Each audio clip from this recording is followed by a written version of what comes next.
Now, something totally different, seeing as we don't have Premier League commentary, we can pause and have a chat with Gavin Cooney of the 42. You're very welcome. How are you, Joe? And we have Sarah O'Donovan as well, All-Ireland winner with Cork, represented Dublin as well in Camogie. Sarah, great to have you on. Hi guys, how's it going? Yeah, very well. So, books and movies. We thought let's have a little chat of a Sunday afternoon, and we asked you to pick out some favourite books and some favourite movies, sports books and sports movies, I should say. An eclectic list. You've both come in with some interesting ones. The one in the Venn diagram, the only one that you both came up with, was Champagne Football, believe it or not, Gav. Yeah. That was the one. Not to sound too jealous too early, but like this is the book that everyone kind of wishes they wrote. Like it's the definitive book on Irish football in the last certainly 20 years. Like certainly since Saipan, and obviously the book starts earlier with the rise of John Delaney in the mid 90s. And it's also, it's like all great sports books, it's not really just about the sport. Obviously there's the administration and there's everything that happened, but you also learn a bit about Ireland as well. So for the 8 people out there who didn't read it, because I think it was at the bestseller for however many weeks, they may think to themselves, I'm pretty au fait with the John Delaney FAI story. I don't really need to read the book. You can do your best to persuade them here. But that's what I thought. But no, you really do need to read it. Obviously, written by Mark Tighe and Paul Rowan, who wrote the stories seemingly drip every week, yes. every week in the Sunday Times across 2019, and it's the full story. You get the full the inner details of the reason that Delaney left the FAI, and you get into the weeds of the finance and everything. But there's such a broad arc to the story. It goes way back to the mid-1990s when John Delaney first began rising through the ranks, and there is a slight Hamlet element to it because it begins with his father, Joe Delaney, who then left the FAI infamously in the Night of the Long Knives in the mid-1990s, and then John began rising through the ranks. So it's the full story. It's superb. I mean, if you are reading it, leave yourself a bit of room to allow your jaw drop to the floor, because that's the kind of book that it is. Sarah, you picked it as well. Yeah, so I was in Sicily a couple of years ago when the book was released, and I was sitting on a rock, absolutely immersed in the book, couldn't take my eyes off the book, and Aaron decided to propose. So John Delaney is going to be a forever part of my engagement story, fortunately or unfortunately.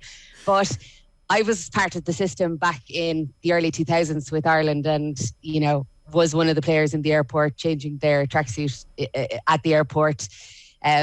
That kind of madness around the women's team and the lack of budgets. So for me to be reading the book and reading that he's taking wads of cash out of bank links, heading off on these trips, and there's no paper trail, it made me really angry. So the more I read, the more aggravated and cross I was, and the more I realised I should have been putting in much bigger expenses to the FAI when I was playing with Ireland. Jeez, hell of a time to propose. I mean, you didn't throw the book at him or anything, did you? I was just so distracted by the book that I looked around and there he was on bended knee, and I said, oh Jesus, is this happening? Right, I better put John away. Let me finish the chapter, for God's sake. I did wait until the following day to pick up the book, but it was in the back of my mind. So that's credit to the 2 authors that they managed to distract me that much. Okay, wow, amazing. Gav, any proposals around your reading of Champagne Football? Believe it or not, Joe, no. I did, and I will admit it. Like the first thing I did when I bought the book was check the index to see if I got a mention. and listener, the answer is an emphatic no. It's not there. So no, sadly, I just hope that Sarah's fiance had champagne with the proposal. Hey, there we go. Okay. Yeah, there was fireworks, lads. It was beautiful. You didn't let me down. But I mean, to make the point, like if you want to understand Irish football, you just read this book. It's all there, and you'll understand. Like, I mean, when you look at the Republic of Ireland's, we always focus on the international men's team. When we look at their status in Europe and the wider world now, and in 15 years and in 30 years, read this book. It pretty much all explains it. Okay, so that's 4 thumbs up. Both of you picked that book when we asked you to pick a couple of sports books and sports movies to discuss across this hour. So Champagne Football is very much there. After that, the 2 paths very much diverge. So, Sarah, we might get the ball rolling. Let's stay on books, seeing as we started on books with Champagne Football. The other 2 that you picked as big recommendations for people if they haven't read them Engage by Paul Kimmage, and the second one is What Made Maddie Run: The Secret Struggles and Tragic Death of an All-American Teen, which is by Kate Fagan. This is about a college athlete, Madison Holleran, who died by suicide. She ran track at the University of Pennsylvania. So Engage by Paul Kimmage, this is a book he wrote in conjunction with Matt Hampson. It's a desperately sad tale in so many ways, to be honest. Yeah, so Matt was paralysed in 2005 and Paul wrote the book in 2012. In 2014, I started working with Mark Pollock, and you'll know Mark as blind and paralysed superstar, is the best way I can describe him. I worked with Mark for 4 years and I was working as part of his foundation, and I suppose I was looking for ways to understand his position and the position of my friend Jamie Wall, who's also paralysed. And I picked up the book because I just wanted to learn as much as I could and see what ways I could support both of them. And it was a real insight for me into what Matt lost and his perspective. And you know, Paul wrote a really powerful book because it's very hard to read, as you said. I cried, I'd say, pretty much most of the way through it because of the sense of helplessness. But I suppose there was a beauty in it because Matt wants to survive and Matt wants to live, and that gave me a lot of hope for people who do suffer paralysis, because it's unfathomable to think that something like that could happen on a training ground, or you know, when you're walking along a road, or you know, you're on your bike and you fall off your bike. I suppose for me at that time, everything, just obviously working with Mark and having that relationship with Jamie, I was very engaged with them and their stories, but I wanted to know how to help them. That's why I picked up the book first day, and it didn't disappoint. There's such awful, shocking pages when he's coming to terms and coming to consciousness with what's happened, and he's realising he can't move. I was in Beaumont with Jamie for the weeks after he was paralysed, and I suppose it's very vivid for me, Jamie, and then reading about Matt, because it's that same sense of helplessness, you know, and it kind of brought me straight back to those first weeks with Jamie. And then working with Mark is a brilliant speaker and he's a brilliant communicator, and his initial moments felt very like Matt's moments as well. And that's why I suppose it was so relatable for me to be able to tie, you know, to be able to understand Matt's story as well from my working with Mark and Jamie. I think the brutality of it probably kind of made me more empathetic as well, because every day you're going into work and you're working with somebody like Mark, and it's just a reminder that there's such an effort. You know, he has 22 hours in his day where we have 24, because everything takes that little bit longer. So for everything that they achieve through the course of their day, you're just reminded of how brilliant they are in coping with this and this tragedy. I read it when it came out, so I haven't read it in approaching a decade now, so I'm really speaking off a hazy memory. One chapter I certainly remember is where he details various people he met at the hospital who were in a similar boat to him towards the end. So like a real theme in the book, again from memory, is why me? Like, why has this happened to me? How could this happen to me? And watching his teammates progress through their careers as he's struggling to do the most basic things.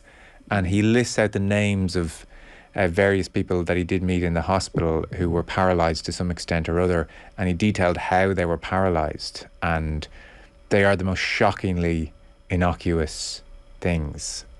There was a woman whose child, who couldn't have been more than 4 or 5, like ran and jumped into her arms, and whatever angle he jumped did something to her back, and paralysis was a result. People who've slipped in the showers or going downstairs, you know, these things that are not remotely dangerous, or we wouldn't think are remotely dangerous, resulted in very severe paralysis. And I think he concludes the chapter, I suppose it's part of his journey in terms of trying to come to terms with what's happened, by saying, why me? Why not me? Working with Mark, we would have had different people tell their stories in that way as well. And I remember the story of a toddler who did a somersault on the couch and ended up paralysed. You know, it was shocking, and it was. I could, when the email came in, I was reading it and I couldn't fathom that could happen, you know, in such an everyday, ordinary sitting room. And I think that's why Matt's book spoke to me so much, because the way he was able to detail that it really isn't about you at all. It's fate, you know. It could have happened to anyone at any time, and it just happened to be him. Yeah, I know, it does stop you in your tracks. All the plans that we're making, all the projections onto the future, they are hanging by a thread. I've not read it. Is it uplifting? I liked that he had a purpose, and Mark would always say, you know, that's to find your why. You know, he does need a why, and Matt has a why, and Matt has an incredible foundation now, and he actually released. He was speaking quite recently about lockdowns and how difficult it has been for people with disability, because they have been so helpless and shut away. So he's an incredible advocate for people with disabilities and people who have been paralysed, and that's now his why. So being able to shoulder that responsibility to be an advocate, I suppose, is a reason enough to read the book, because you'll see where he came from, you see what he lost, and you see what he's done in the 16 years since. He just hasn't given up. He's relentless. Yeah. Again, I'm speaking off a 10-year memory. I don't remember it being uplifting. Okay. I remember it being incredibly difficult. Yeah. And sad. Because that's effectively the reason I haven't read it, which is not a good reason. That's no good reason not to have read it, but and yet it's a very compelling read. Yeah. Like, I'd highly recommend it. It's not that you'd come away, you know, in you know, bad form. If anything, you come away appreciating some very basic things in your life, you know. So in that sense, it's I mean, uplifting would be the wrong word, but it would make you appreciative of just how lucky we all are in so many ways. So I wouldn't say it's uplifting, but it's certainly inspirational, and you come away just full of admiration for this guy. Yeah. Well, exactly what you said, why me? Well, why not me? Yeah. That's very profound. For all of us. Yeah. Yeah. And I can't imagine, you know, it's a sentence with one extra word. I can't imagine how long it would take to change your mindset like that. It's a big word, yeah. And I'm sure there are days where his mindset isn't fully changed, and there must be why me days, because how could there not be? Yeah. When everybody around you, not everybody, but you know, it feels like the majority around you have been so lucky by comparison. It's absolutely worth a read. Okay. 100%. Yeah, you'd really get something out of it. So, Champagne Football, you both picked. Engage, Paul Kimmage with Matt Hapson. Sarah picked Let's Give Gav a Chance Here at a Book then. You picked one which, if anyone ever tweets me and says, I'm going on holiday, I haven't read many sports books, what one would you recommend? I always reply with, have you read Open by Andre Agassi? Yeah. As a let's get the ball rolling, because that's your starting point for me. I know. Autobiographies. But like, lots of people are like, oh, I've heard it's good. I mean, no, it's better than good. I only read it for the first time a month ago, because like on all the lists of all the best sports autobiographies, it's always there. Yeah. But maybe I'm kind of a snob and I don't really read what's really highly recommended on these lists. But I read it, and it's extraordinary. Yeah. It's extraordinarily good. Obviously, Agassi's life story is amazing. I mean, his incredible career, the rivalry with Sampras. He's lived a kind of an interesting and glamorous life. You know, was engaged, I think it was, to Brooke Shields, and they got married to Steffi Graf. And then there are obviously the headline revelations in the book that he was smoking crystal meth for a while, and then got banned for it, but it was revoked, and it never actually came out in the news. So I went to the book knowing all of this and was like, that's what I was expecting. Oh, okay. But it's just the way. And so the ghostwriter is an American journalist called J.R. Moringer. Who, can I interrupt you, by the way, right now, and this gives me great hope, is working with Tiger Woods. Is he? Okay. Well, I got a bad steer, because we had been trying to get him on the podcast we do for the 42 Behind the Lines, and I had been told that he was busy writing a book about Prince Harry. So I mean, maybe maybe that was the wrong steer. So he's doing a book with Woods. Hell of a dinner party. Woods, Prince Harry, Andre. As I understand it, he's working on the Woods book with Woods, which would give me hope that it won't be a dud. I mean, judging by what he did with Agassi, that'll be spectacular. So that's interesting. I read Agassi. Nobody recommended it to me. I liked tennis growing up quite a lot, played tennis, and I saw the Agassi book, and I can't remember where I was, or I was young enough, and I picked it up and said, I'll give this a try. And literally from the opening pages, again off memory, where he's barely able to get into the shower and he's approaching his very final event, and he's really getting it across to you in detail just how much he hates tennis. Yeah, I mean, he doesn't he hates dislike tennis, he hates tennis. Yeah. Right from the opening pages, you're gripped. So I went into it with no expectations and was blown away. Wow. I've been afraid to ever read it again because, well, you had the experience of very high expectations. So it still managed to catch completely. you. It's just, I mean, Moringer just got totally in his head. Yeah. And the interesting, Moringer's name isn't on the book. He refused to put it on the book because his thinking was, well, look, the midwife doesn't go home with the baby. That was his line. You know, he refused to allow Agassi to put it on the book, which, like, J.R. Moringer is a far more secure man than I would be. Like, if you ghost wrote that, you'd want your name on the front cover. He did such a good job, but he moved to Vegas to effectively live next door to Agassi for 6 months. Read, like, I mean, Moringer started reading stuff by Sigmund Freud and things to try and get him into his head, and spent, you know, interviews that became therapy sessions for Andre Agassi. But like you say, it's that what gets that idea is, like, he hated tennis, and he genuinely did. I mean, you know, there's the flippant thing is, you know, when you work in something, like you work in sport, is it still a passion for you? Well, you know, it's kind of a job. You know, it's gonna have to work weekends, blah blah blah. But something slightly self-effacing about it. He really hated tennis Passionately. but and it was all tied up in the relationship with his father. And his father is a maniac.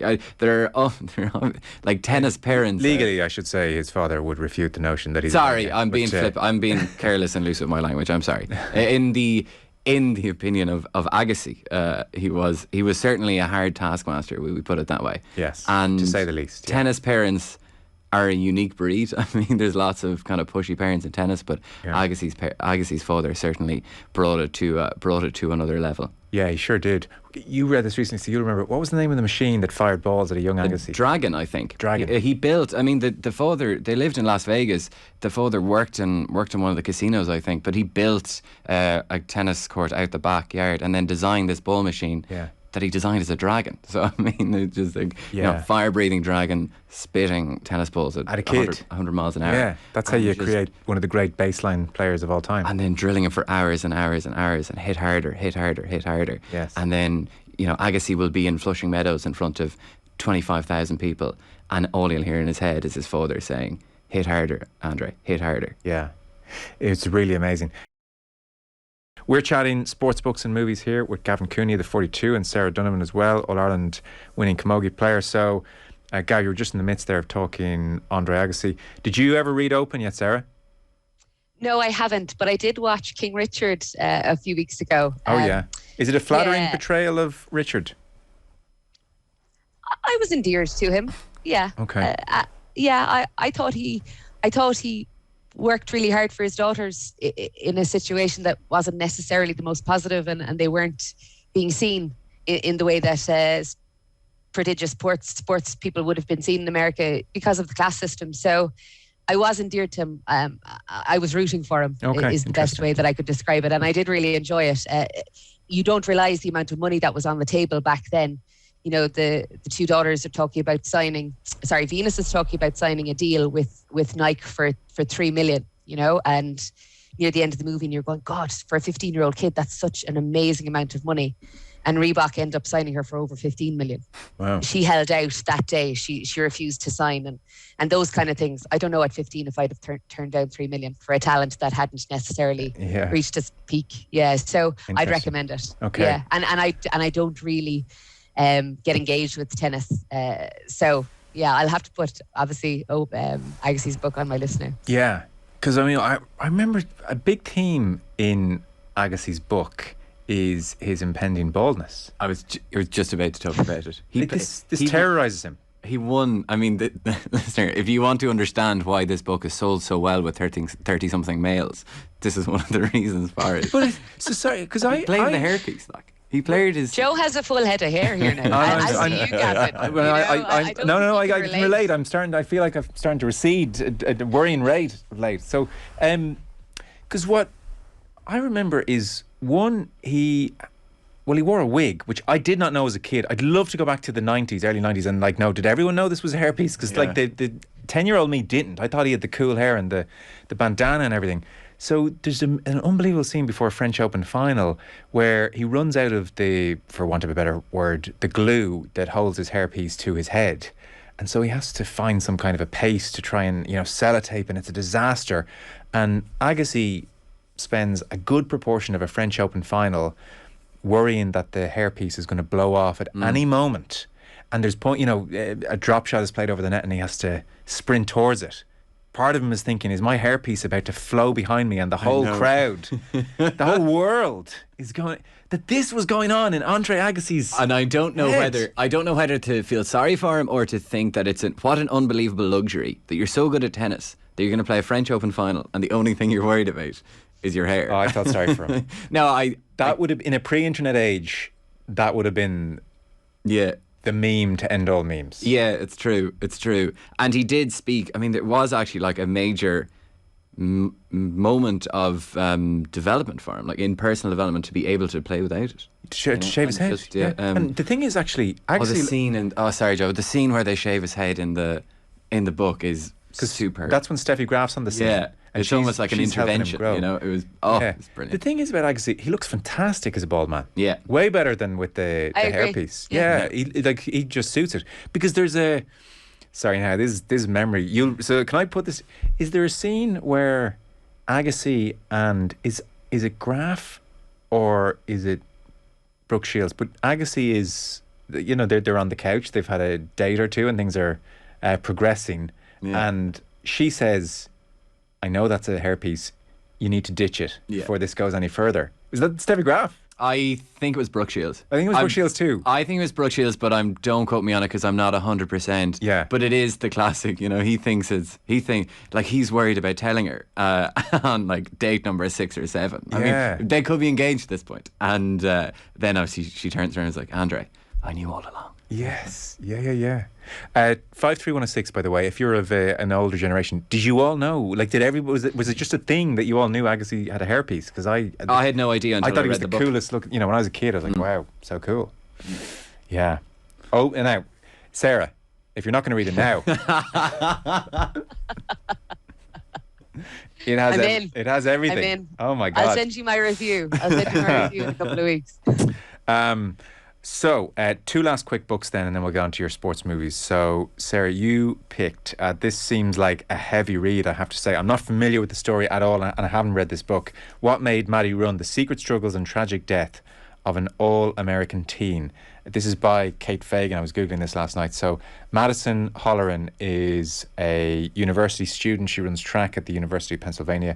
She dies by suicide to the general shock of everyone, and Kate Fagan takes up the story. Yeah, so Kate looks back, obviously, at her life prior going to college, and she's described in high school as a celebrity. This girl is absolutely stunning, incredibly intelligent. She is a perfectionist, and she's won 2 state championships playing soccer. She's 800-meter all-state champion.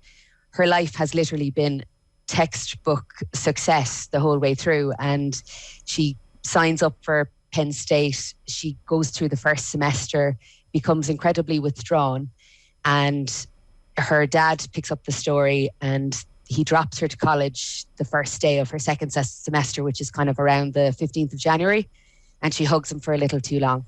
And 2 days later, she runs off a car park to her death, the top of a car park to her death. And people are shocked, and people can't put it together. And this is just before, I suppose, Instagram. This kind of 2014, so things were just ramping up, and it felt from the story, the way Kate constructed it, that Maddie's mental health really started to suffer going into Penn State. It's kind of being an absolute superstar in high school, and then you go into the bigger fishbowl, and all of a sudden you're a little less perfect than you thought you were, or more average than you thought you were, and things start to unravel for her pretty quickly, and her mental health suffers massively. Her dad actually passed away last November.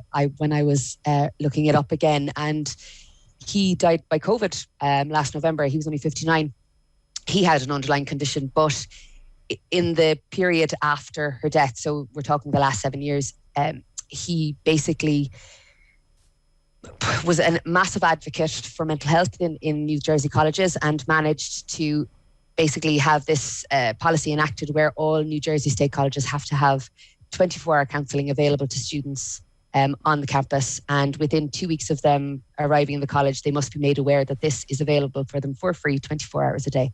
So he really took on the cause, despite suffering obviously immense loss, but didn't want anyone else to suffer the same. So I just felt that the way Kate portrayed it, I think currently with the pressure that children put on themselves and young adults put on themselves, it's a really important story to check in with everyone. And just because everything looks perfect doesn't mean that it is. Okay, very good.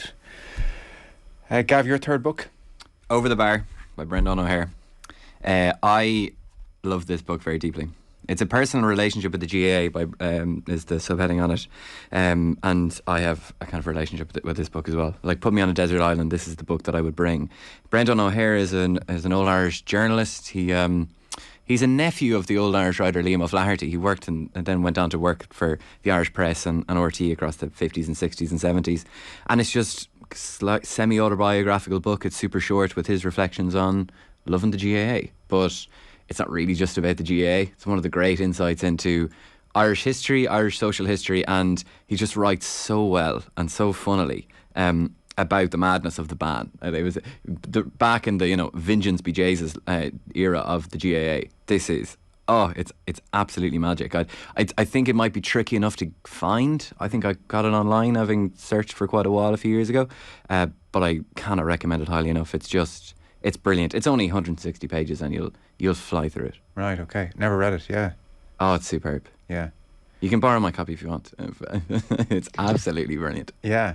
Okay. And I could sit here reading from it for the next 4 hours, but I don't know if... Well, you can give us an excerpt if one catches the eye. Can I? Is a page too long? Can I? Will I? No. Okay. It might give people a flavour of it. Over the bar. So this is Brendan O'Hare talking about the true Gale. So the high point in my experience of the Gale was reached in an Ennis hotel one wet night at a time when I was off the drink and had already seen the film in the Gaiety cinema.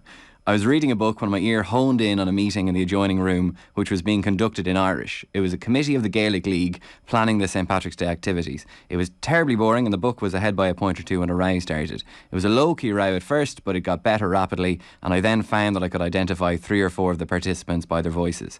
The row was about the Céilí, which was once the great annual fundraising occasion until it was decided 2 years ago 2 years previously, that the Clare set was a foreign dance and thus was banned. So instead of making money, they had a slight deficit the previous year, and some of the younger members of the committee wanted the suspension of the Clare set lifted forthwith.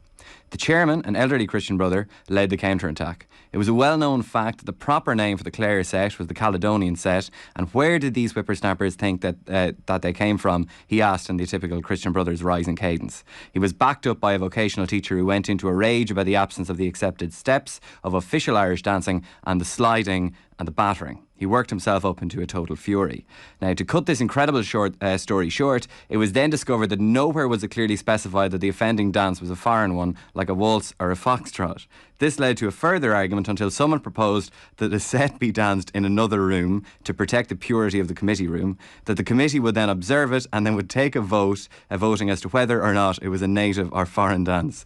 This was done to the huge amusement of the hotel staff, who were recruited for this curious demonstration, and to no surprise at all, the ban was confirmed by the vote. One member of the committee just could not stomach it, telling the Christian brother, the vocational teacher and some of the others that they ought to be off in the local loony bin. He resigned and went off, presumably to drink himself sane. So there's all these little interesting insights into the curiosities and the lunacies of, when the ban was still in its heyday in the GA. So, and just as a piece of social history, it's so interesting. Like, this guy grew up on the Aran Islands, talks about following hurling and World War II on the radio. Those are the things he listened to. And, like, how did the war come to Ireland? He actually remembers, there was actually bodies washed up on the shore in the Aran Islands of dead soldiers. That's how that was his impression of the war. It's fabulous. Okay. Over the Bar by Brendan O'Hare then. Let's move on to movies. I gotta say, impressed with the choices. I would happily watch any of these. So, Gav, you picked Senna and Maradona by the same director, if I'm not mistaken. Yeah, they have set the standard of recent times in documentaries. And then Sarah, I can tell we're of a similar age.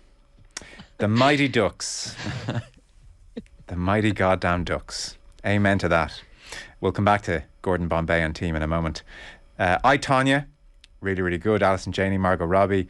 And then the one I might start on, actually. So all of those, I think everyone's given 2 thumbs up to.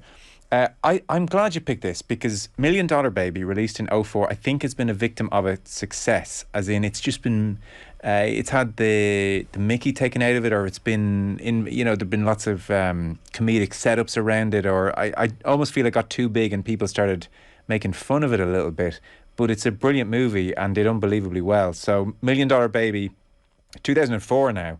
This is a time when everybody's realising Clint Eastwood is an amazing director. Hilary Swank comes along, wins the Best Actress Oscar. In fact, I think it won 4. Best Picture, Best Director for Eastwood, Best Actress for Swank, and Best Supporting Actor for Morgan Freeman, who they naturally got to narrate the thing because, Morgan Freeman was in it. So why $1 Million Baby? Why does this hold up all these years later? So... as a woman, looking to, I suppose,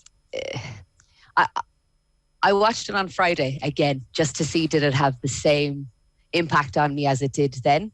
2004, I would have been 20. Yeah, so you would have been 20. You'd have been 19, Joe. Yes. I think there's a year between us. Yeah. I suppose as a sports person, I am constantly, looking to be equal and be seen as the same. And for Hilary Swank to walk into that boxing club with Clint Eastwood and just that drive and determination, and there's a big poster up on the wall and it says "Tough isn't enough." And that's kind of Clint Eastwood's motto throughout the whole thing. And he's constantly trying to push her back and say, look, this isn't for you. This isn't for you. This isn't for you. Boxing isn't for you. You're too old. You're 31. You're too old. You're not going to be able to be the professional that you want to be. And she drives back at him, and her character is just so endearing. And it drew me in immediately. And then I had forgotten, for some reason, that the ending was just so dramatically sad. And obviously, having worked with Mark and Jamie afterwards, I was there going, how did I forget that ending happened? Well, that's why I would never, not that I'd never watch it again, but I mean, my lingering memory is just of how awful the ending is. Yeah. Actually, spoiler alert, and it's 2004, so we're just going to talk freely here. If you haven't seen it, then and you can turn off for a couple of minutes. But so in effect, he eventually, Clint Eastwood does agree to coach her because she perseveres, and she gets to the point where she's knocking out loads of fighters. She gets $1 million fight, and she's winning the $1 million fight, and it's a sucker illegal punch which knocks her back, and she sort of trips, but she falls on the stool in the corner and is badly paralysed, and begs Clint Eastwood effectively to help her commit suicide. Then eventually, even though he doesn't want to, he does. And this is the utterly, there's almost no silver lining. In fact, there is no silver lining ending to this movie, when you kind of thought it was leading you up to the garden path towards a Rocky type finale. That's I think one of the reasons it's so shocking. And that scene at the end where he goes to Morgan Freeman, and says to him, this is your fault.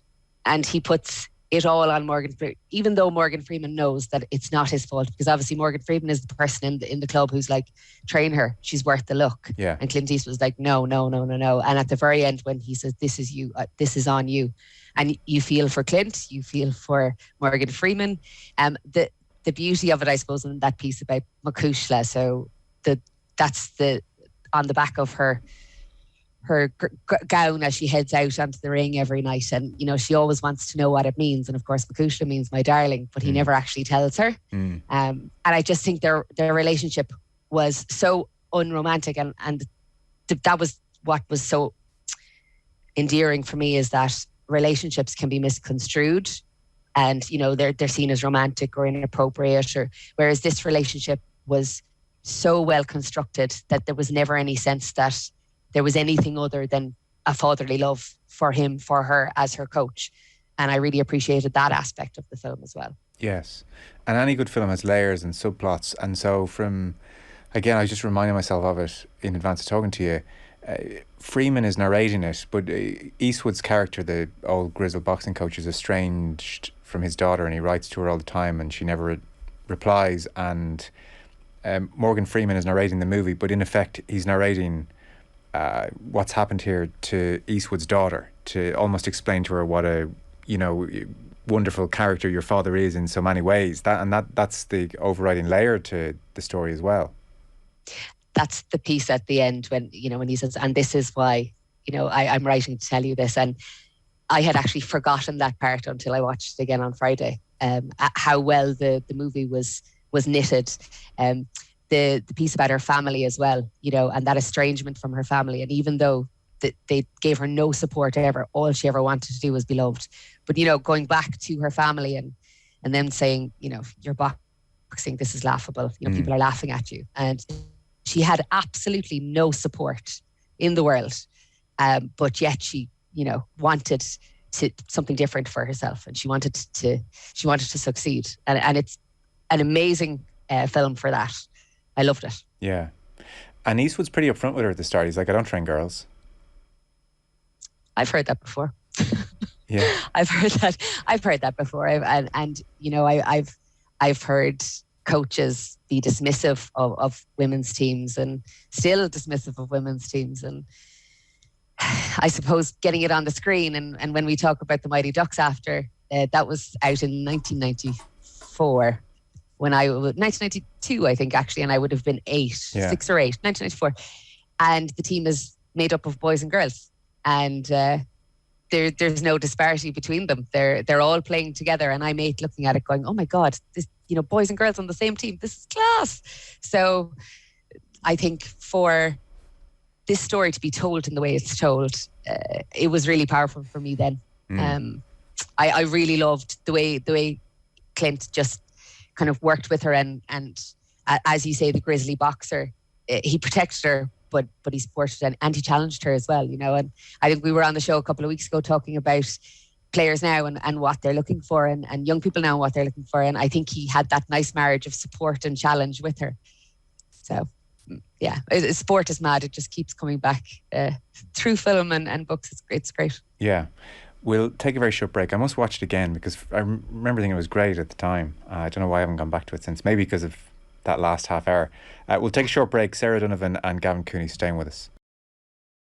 We are chatting here on this Sunday afternoon with Sarah O'Donovan and Gavin Cooney. They've picked out some of their favourite sports books and sports movies. Just before the ad break, we were chatting $1 Million Baby. Gav, I was asking you during the ad break if you'd watched it a second time, and you hadn't.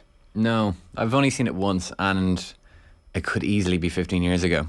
But just that scene in the ring with the stool is so vivid in my mind, because I'm not great for remembering movies. I'll watch them and then I'll kind of struggle to recall massive chunks of them within hours. But I'll always remember that scene. It's so vivid. And I think that's the reason that I haven't gone back to it.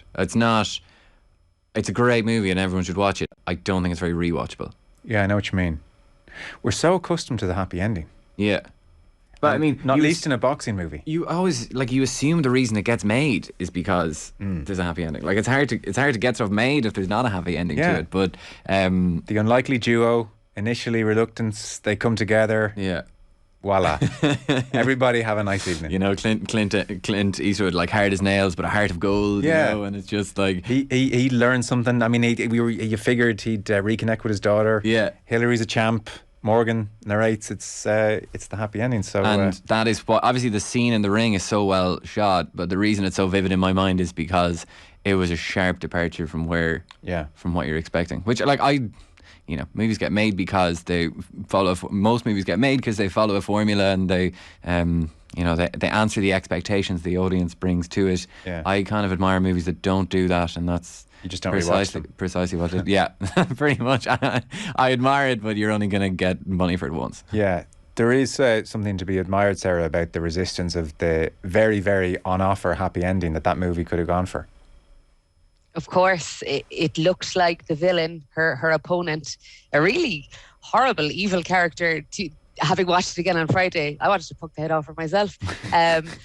I just, for her to win out, in that way, the red stool comes out, and as Gavin said, that vivid memory of the red stool, and Clint Eastwood goes to grab it to pull it away, and he's inches, from saving her life, and changing her destiny, and he chooses as a director to fail, and that's what's so incredibly difficult, because everyone's thinking a split second would have changed everyone's life.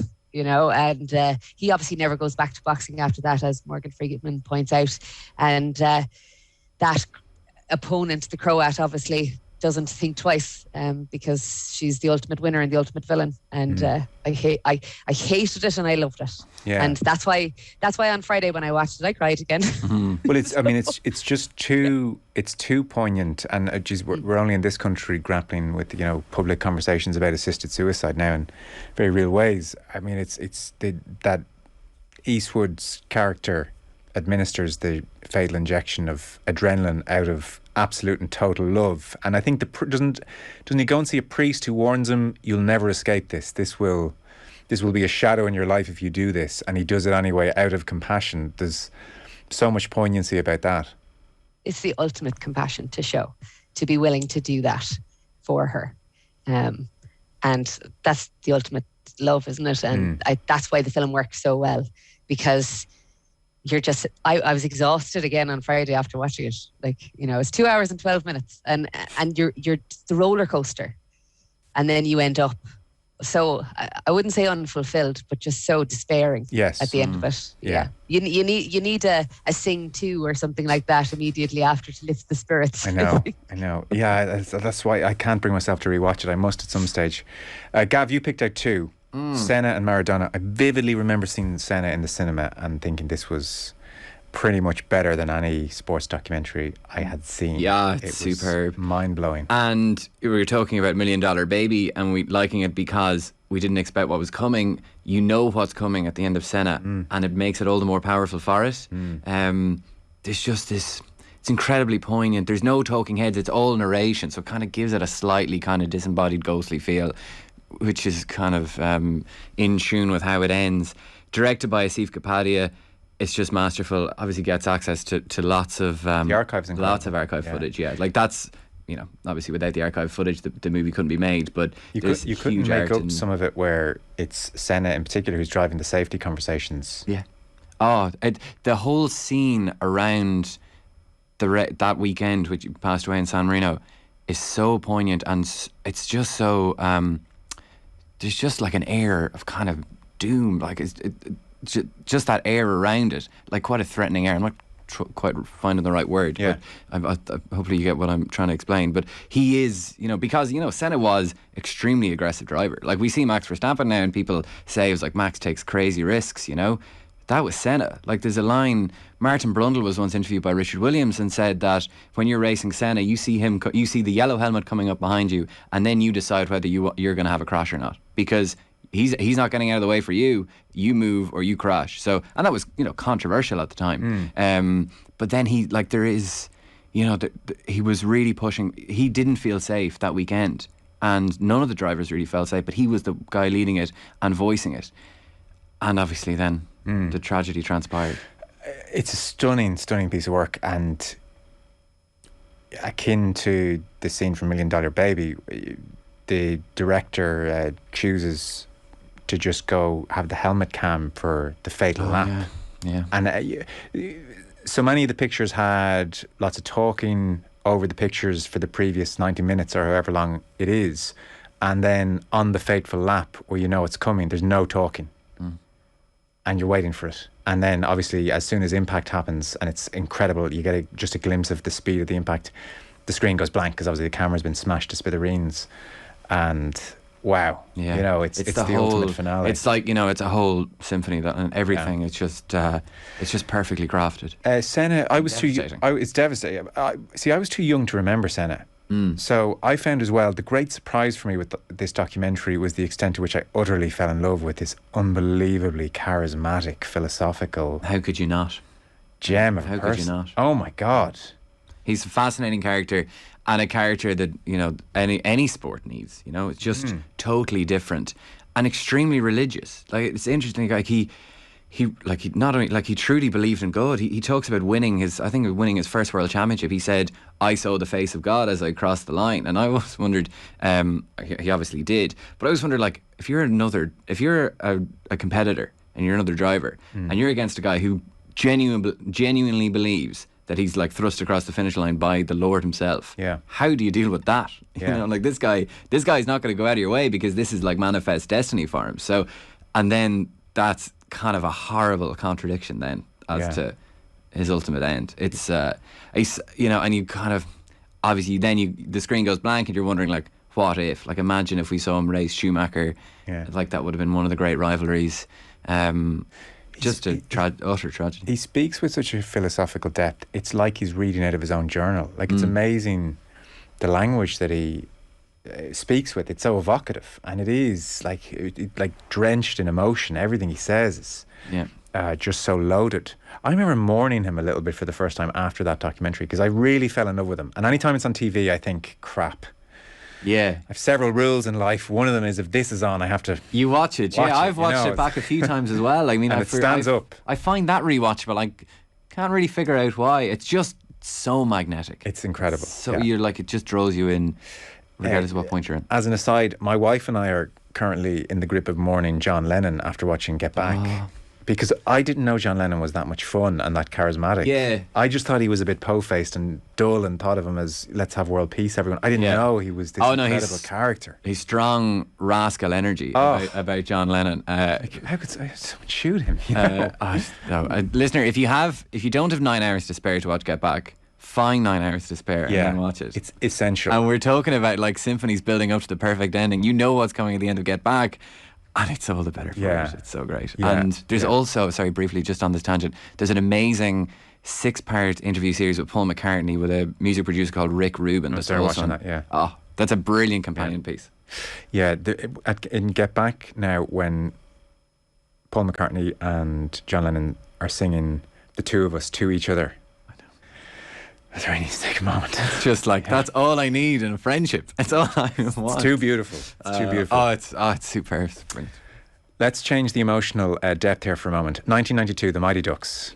So this, Sarah, I'm so on board with this. It's hard to overstate how amazing this was when we were of an age. What we were just under 10, this was as cool as it gets. Emilio Estevez is Gordon Bombay, the reluctant hockey coach who's serving 500 hours community service. Joshua Jackson, quite the career he's had, is Charlie. There's Goldberg. I mean, need I go on? Well, Joshua Jackson, I think I've fancied him for my whole life. Charlie Conway, you know, at age 8, and I'm like, oh my God. And then Dawson's Creek 4 years later, and I'm like, oh my God, he's back. You didn't stand a chance. So he has been with me for my whole life. I watched it again on Friday as well. I had a great time on Friday. I was working, but I was watching Mighty Ducks. And what struck me about watching it again on Friday, right? You know, 22 years later, 23 years later. 92. We're at the 30-year anniversary. Oh, God, 30 years later. Yeah. They got away with saying so many things to each other. And, you know, we're talking now about the snowflake generation and things that you can and cannot say. Yeah. These kids were ruthless. Oh, really? Go on. Give us some examples. Oh, they were. So I don't know if you remember the piece about he's asking where their last coach went, and the kid's like, he hurt his arm, and Emilio Estevez like, he hurt his arm, and they were like, yeah, he was roaring, you beep beep beep beep, and then he fell on the ground, and they were like, he had a heart attack, and they were like, yeah, but they just got away with so many kind of expletives, and I was wondering. Was it a PG movie? Was it a 12s? Was it the coach to them, he was so brutal with them, and them themselves killed each other. You know, they just they insulted each other night and day. And getting back to the, I suppose, the equality piece, the girls were as important as the boys in the team. Yeah. And I loved that was championed. Goldberg in the goal, and when he's strapped into the goal and they just start pinging pucks at him and he's screaming for his life. Oh, yeah. And like tears are rolling down my cheeks. And then he's like, oh, this isn't so bad, having been pucked with the ball 50 times. And it's that kind of that sense of bravery. And you have Gordon Banks, the kid from the Hawks team, who has to come play with them. Yeah, and his dad is still wearing the Hawks top, and his son is playing for the Ducks. And there's this big moment where Emilio Estevez kind of stands up for his team and loses his job as a result, and walks out in his big law firm because he realised what life is and how life-affirming hockey is. And for 8-year-old me, I just thought it was the best sports film on the planet. So it stuck with me all the way through. Nice. I might actually dig that out. So clock is coming against us. You both have one last choice each. So Sarah went for I, Tonya, and Gav, you went for Maradona. Diego Maradona. So I mean, it's Asif Kapadi. It's the same director as Senna. He did a trilogy of documentaries. It's effectively about fame. What was the third one? Senna. Then there was Amy, about Amy Winehouse. Okay. So the first one was called Senna with just surname. The second one was Amy with the first name. But this is Diego Maradona because Capadia said that there's effectively two characters there. There's Diego, the small friendly kid from Argentina, and then there's Maradona, the industrial in the industry that was built up in Naples. Focuses on his time at Napoli. It's again absolutely magical. Yeah. I mean, it's filled with great archive footage, which is one thing that really stuck out to me. The soundtrack's amazing as well. Brilliant intro. But what always sticks out to me was just like how close the camera is to his face all the time. Like that's all. Most of the footage is right up close at Maradona, and you just get a feeling of just how claustrophobic his life was. And you get that. You get like in Naples, it was so claustrophobic. Well, it starts off with this incredible drive to the stadium for his unveiling. Oh yeah, it's so good. And then the camera's is always so close, and you come away thinking like, how could anyone have lived anything remotely approaching a normal life in that environment when like everything is on top of you? You're more famous than God in Naples. As obviously his legacy is secure certainly in that city. And then the footage, I'm just remembering now, the footage at Italia 90 when it's someone like, is it the Italian fans booing him? I think it is. He'd asked the Italian fans to cheer on Argentina. Yeah, because it was on. I think it was on in the south. It was on in the south. Yeah, I think it might even on in Naples, but obviously the north of Italy would look down upon the south, and then like chanting horrible things about Maradona, and he's lining up, swearing at them, just roaring at them. It was brilliant. I'd never seen that footage before. It's great. Those three movies are all absolutely brilliant. They're all of a piece. It's all about fame and the corruptive nature of it. And sadly, Diego Maradona fame deprived him a regular life. In my naivety, I obviously knew Maradona done cocaine. I didn't realise how much cocaine he was doing. Yeah, it was quite a lot, yeah. That was what kind of... You obviously saw it as well, Sarah. I think basically it was like... I watched it during lockdown. Yeah, it was... Well, it seemed to be in Naples at that period where basically he's hanging out with the mafiosos. The way like footballers of a certain vintage talk about, we'd have a drink like after the match and then maybe Monday and maybe Tuesday, Wednesday, and we'd tone it down from Thursday. That was Maradona's regime with cocaine. Yeah, and it struck me, his relationship with his wife was another aspect of it that I found fascinating. She was kind of in the background and he was away for 4 days on these massive cocaine binges and kind of having this mad famous life, and she's still in the background, and they have kids, and kids are brought into this mad crazy story, and it doesn't stop him. Nothing seemed to touch him. He was living on another planet while taking cocaine. But yet when he came to training, he did everything at lightning speed. I don't know if that was the cocaine. He was just, he trained with a completely different intensity. But of course, as it took over, he became less and less effective, and they became less reliant on him. And that's probably the tragedy of it. Yeah.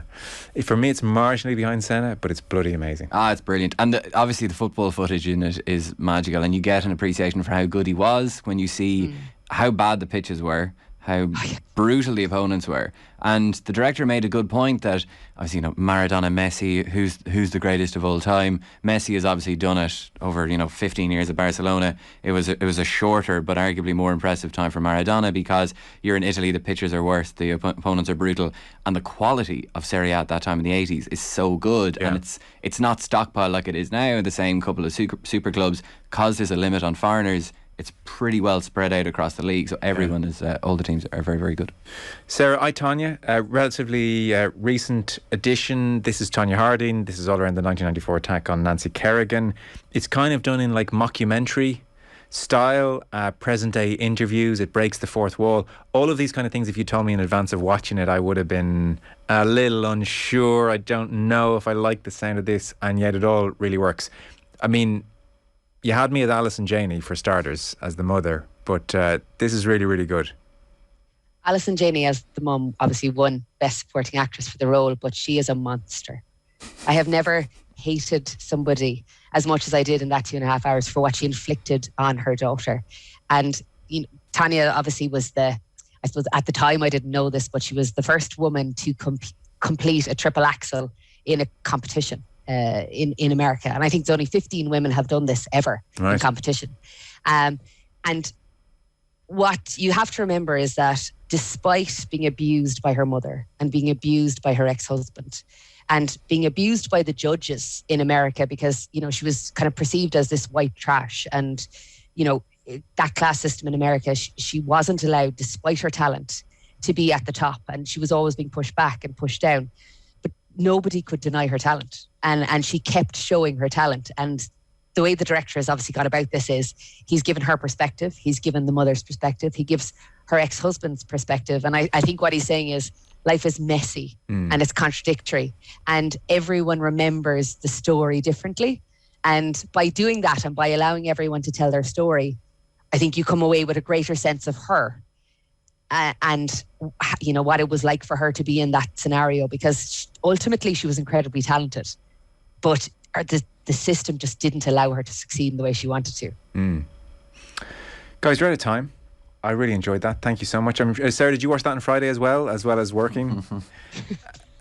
So I watched that last. Did you? We had Sarah O'Donovan, who went for $1 Million Baby, who went for The Mighty Ducks, who went for I, Tonya, and her books. Well, you both went for Champagne Football. Sarah also went for Engage, Paul Kimmage and Matt Hampson, and also What Made Maddie Run by Kate Fagan. And Gav Cooney, the 42, went for Champagne Football, went for Open, Andre Agassi, Over the Bar by Brendan O'Hare, and then Senna and Maradona.